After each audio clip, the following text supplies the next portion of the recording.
السلام علیکم ورحمۃ اللہ وبرکاتہ۔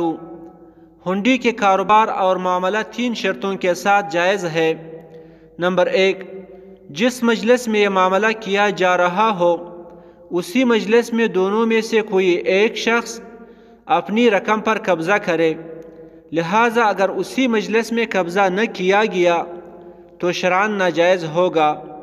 نمبر 2، مختلف قسم کی کرنسی اگر ادھار پر بیچی جائے تو اسے سود کا ہیلہ نہ بنایا جائے، چنانچہ اس کی قیمت بازار میں اس کی رائج قیمت سے زیادہ نہ ہو۔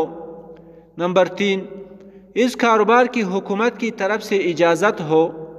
اگر مذکورہ شرائط میں سے پہلی 2 شرطوں کا لحاظ نہ کیا گیا تو یہ کاروبار بالکل ناجائز ہوگا، اور تیسری شرط مفقود ہونے کی صورت میں ملکی قانون کی خلاف ورزی کا گناہ ہوگا۔